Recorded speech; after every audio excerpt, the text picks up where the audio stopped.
What is up, everybody? Welcome into episode 75 of the Brahma Bullpen. We're calling this not quite an emergency podcast. We did one emergency podcast back in the day when Wade Phillips stepped away from the team. That was crazy huge news to get in the middle of a season. I don't like to do 2 episodes a week.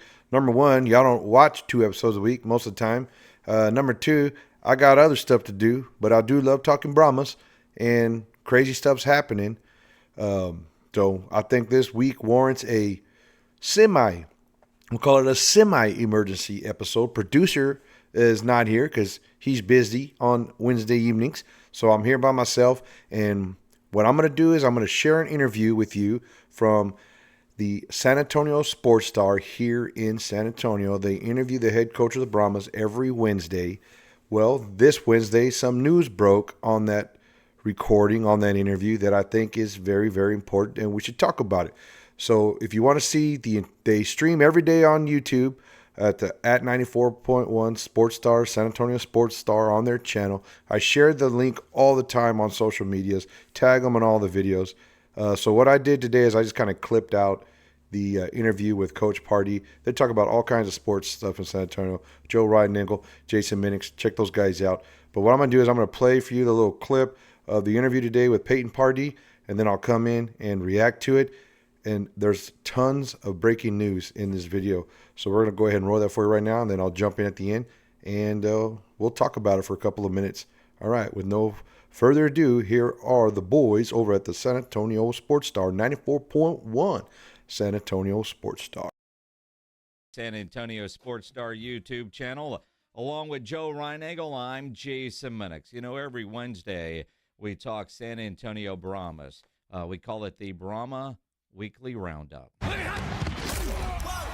It's the San Antonio Brahmas Roundup with interim head coach Peyton Pardee on 94.1 San Antonio Sports Star. And because of some scheduling changes, because of weather up in Dallas, doing this a little later than we normally do, Peyton Pardee joining us now on the Buyers Barricades at guest line. Coach, boy, last week it was all joyous coming off that win, and then I get to the game on Sunday, and I was having a lot of fun, and then kickoff happened. You know, I think that's a very fair description. You know, life and football, they can kind of throw you some curveballs. Obviously, that certainly wasn't the outcome that we wanted or were preparing for. But, all we can do right now is just focus on fixing the mistakes and getting better going into our game this week against Birmingham. You know, Peyton, when you look at this game, it just seemed like it kind of got out of your hands early, and it just it was hard for you to get it back under control. Is that kind of the way this one happened? You know, I think anytime you start off a game, slow offensively like we did, you kind of, lose some of your, some of the flow of the game, if that makes sense. And so I think for us, we had multiple opportunities to get ourselves back in the game. And really it just comes down to we need to be more efficient, not only on offense, but on all three phases. And so that's going to be something that we will correct going into this week. Peyton Pardee joining us here on the Blitz. First play of the game offensively, Kellen gets sacked. And I don't want to sound like I'm picking on Kellen, but from a coach's standpoint, educate us all, because I'm sitting in the stands and I'm watching, and I can't tell. Offensive line, they look like they were getting dominated. Kellen didn't have a lot of time, but it also didn't feel like he was feeling the rush. He wasn't trying to scramble. Is it him and quick on decision making, or is it kind of a combination of all of that? I think especially, not just only focusing on that first play, but really, overall offensively, anytime we were hurried or hit or, things of that nature, I think it's truly, and this is not a coach speak answer, it's truly a collective effort, as far as a collective effort of different guys at different points in time, not, in essence, not really following the scheme or not doing what we were supposed to do. And, part of that, once again, always falls back on me as the head coach and offensive coordinator is, I need to do a better job of putting our guys in a good position. But, me personally, I wouldn't put that all on our quarterback. There was a wide variety of things that that externally around him weren't going right, if that makes sense. And I know that's not great English, but that's something that we are absolutely addressing this week. Well, I tell you what, Coach, you have a few things to address this week, and I would assume that that's been taking place in practice before, unfortunately, you guys head back out on the road. I tell you what, the schedule makers have not done you guys any favors, and I feel bad for you in that respect, back out on the road. So, I mean, when a game goes like that, and I don't know what's worse sometimes, Coach, losing something at the end of a game with a field goal or getting beat the way you guys got beat on Sunday, but where do you start? What's the first step when you get back out to practice? What do you tell the team, and how do you get started preparing for the next week? My big messaging has been, and it'll continue to be, when you look at that game, our game against the Roughnecks on Sunday, truly at its core, we had multiple opportunities throughout the course of the game to have that outcome end up a lot differently. And so for us, it really comes down to, we need to identify what the mistakes were, why they happened, and then take, targeted specific steps to improve and correct those errors so they don't show up again. And so, one thing I'm a big believer in is, you can't change the past and we can't look to the future. The only thing that we can handle and address in the immediate is our preparation and our work this week, obviously taking the necessary steps to improve any and all mistakes that we had last week. And so that's been our big focus is you can't dwell on the past. That game, obviously that was very disappointing. That was certainly not the outcome that we wanted, but all we're able to do at this point in time is we have to learn from the mistakes, make sure that we don't make them again. And figure out, what we need to improve on and do to be able to beat the Birmingham Stallions. Peyton Pardee joining us here on The Blitz. As you look at what those steps are, you had to bench Kellen at some point in the game. Who is going to be QB1 when you line up Sunday in Birmingham? That's something that we're going to evaluate, over the course of this week.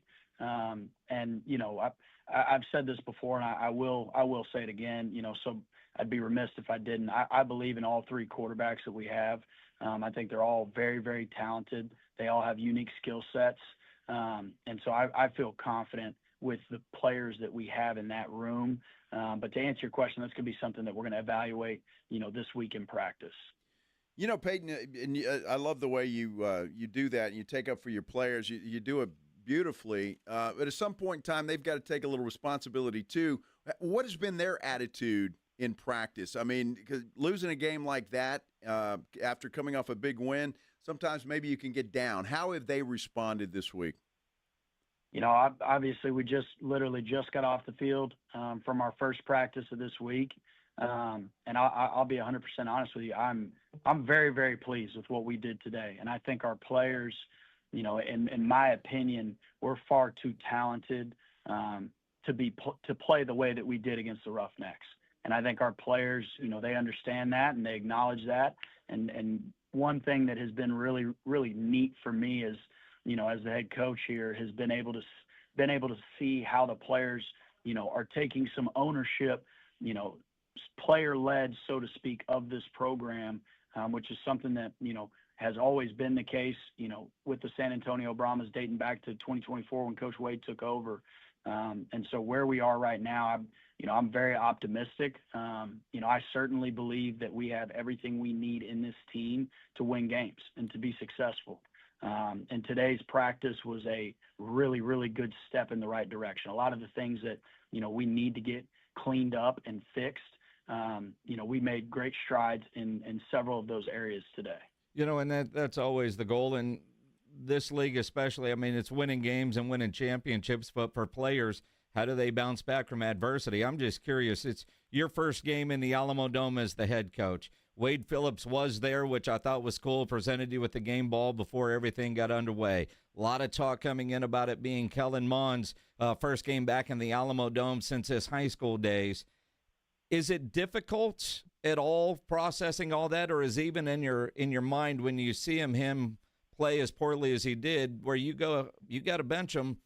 in his hometown in that first game. Did that factor or even cross your mind as you were making the decision to change quarterbacks? Absolutely. For me, I myself and our coaching staff, every decision that we make, we always think and start with, what's best for this team, what's best for this program, because I truly believe, that nobody on this team is bigger than this program, if that makes sense. And so, obviously that was a difficult decision, and ultimately one that I made. But of course, the circumstances surrounding it definitely add a certain layer of difficulty with that. But at the time, that's the decision that we wanted to make as a coaching staff, and that I felt was the right direction for the rest of that game. All right, Peyton, you are back out on the road, and you've got a Birmingham team that is pretty good. What kind of problems are they going to pose for you? What challenge do you face this week? I think looking at the offensive side first, obviously they have a very dynamic run game. Obviously we'll see what happens with Matt Corral, their quarterback. I know he was inactive last week. He is a true, dual threat quarterback. He's really, really good through the pass, but as well as, running with his own legs. So that's going to present challenges, things that we'll have to be prepared for. And then defensively, they are, truly one of the more well-coached defenses in the league, in my opinion. They are very, very technically sound. They have an excellent front four pass rush, and they have good players. And so for us, it's going to come down to this week, we need to be detailed in our game plan and our process and plan to attack them on offense and stop them on defense. And so this is a great challenge for us, and it's one that, we're really looking forward to. I know our players are fired up at this opportunity. We've never competed against Birmingham at Birmingham, so that'll be another fun layer for us, and it's an opportunity we're really excited about. Peyton Pardee, interim head coach of the San Antonio Brahmas, joining us here on the Blitz. And I know, Coach, we spent a lot of time talking about the offense because that's, offense, man. We all love offense. We like seeing points scored and talking quarterbacks and all that. And you're also the offensive coordinator and play caller. But put the head coach hat on. Your level of concern with the defense, man. They gave up a ton of yards against Houston. Third down conversions. Houston, it felt like I didn't see time of possession numbers, but they felt like they dominated time of possession. In going against this Birmingham team, how concerned are you on the defensive side and fixing some of the issues there?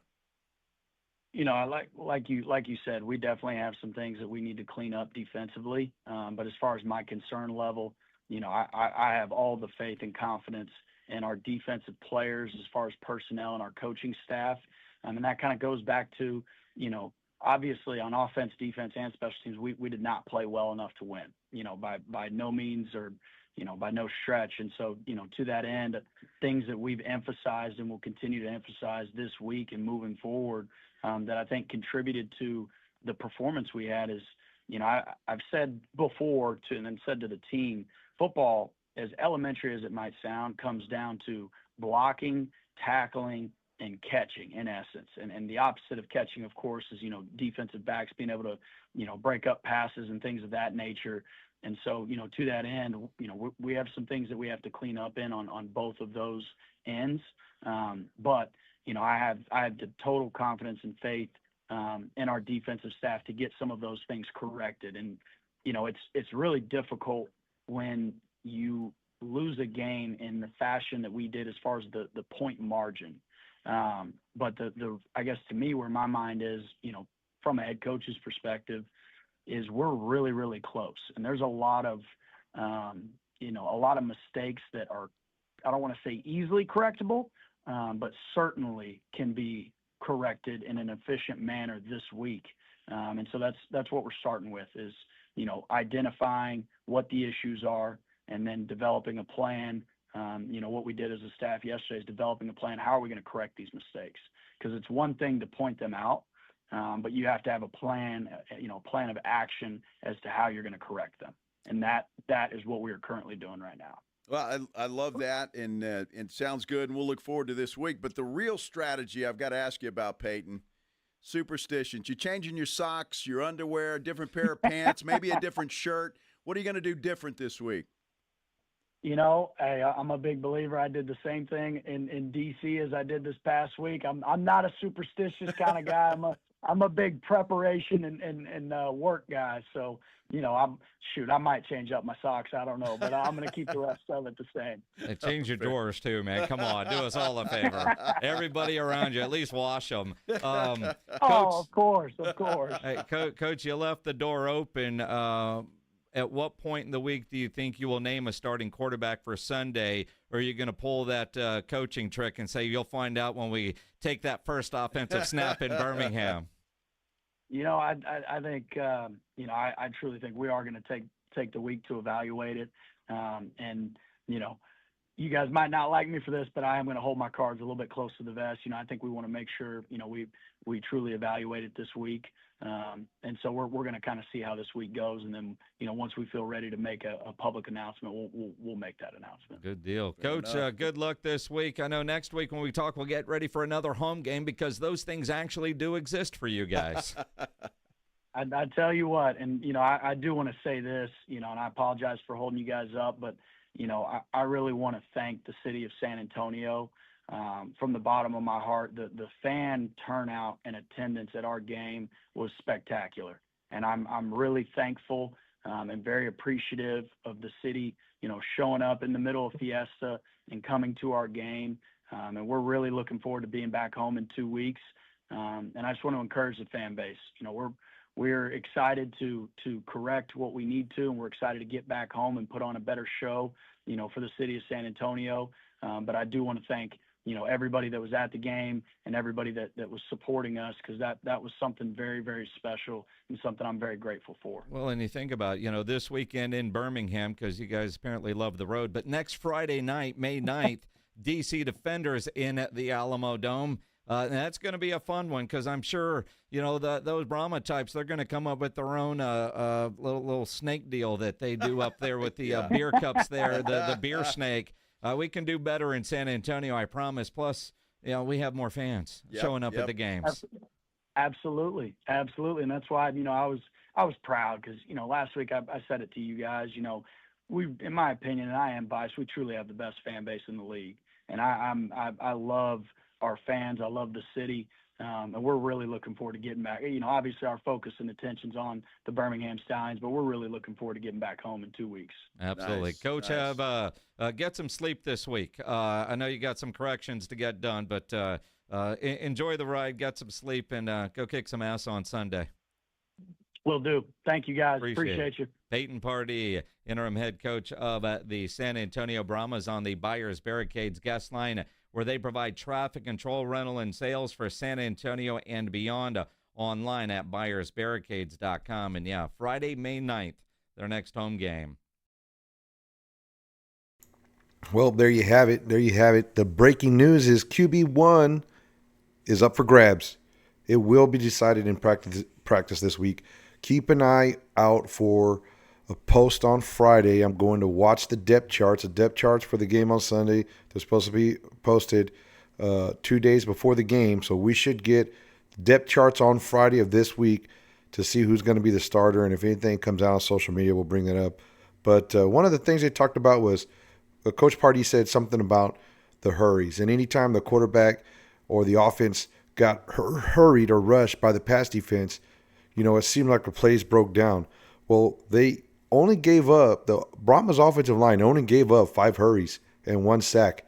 And as you heard in the interview, first possession of the game was the sack. They didn't give up any more sacks the rest of the game. So where were the hurries at? One of the things that I noticed is we ran 42 plays, okay? In those 42 plays, we had 28 dropbacks. So that means we ran the ball or attempted to run the ball only 14 times, which is kind of which is opposite of the reason why A.J. Smith's not with the team anymore, right? He was going to want to throw the ball. Coach Wade wanted to run the ball. We went through some games where we looked like we focused on the run, and then here we are getting back into the same old, same old. It could have a lot to do with being behind. I mean, when you're behind, you got to throw the ball. You can't really be running the ball in the fourth quarter. And to share that with you, Kellen Mond had 11 dropbacks. He went 4 out of 9. He completed 4 of 9 passes. They brought in Jared Garantano. He had 17 dropbacks, and he went 6 for 15.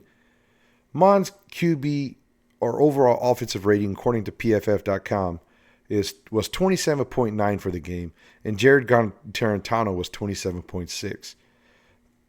I agree with Coach Pardee. I don't think the quarterback here is the problem. I mean, there's something else going on. If you look at our rushing stats, we only rushed for 100 yards, 101 yards. In fact, I'll give you the exact stats right here. Just bear with me. We rushed for, 77 yards. 40 of those were Anthony McFarland. I think he got those on like 2 runs combined. Of course, Robbins had a real nice run there, but he wound up rushing the ball 3 times for 12 yards for the game. Corbin rushed the ball twice for 1 yard. Garrett Tarantano rushed the ball 3 times for 24 yards. So rushing just didn't do us that great either. Only 14 rushing attempts for the game. Shows you how far we were behind. The other thing is we ran 42 plays. Houston ran 70 plays. What does that tell you? That tells you that our defense is on the field way too long. Way too long.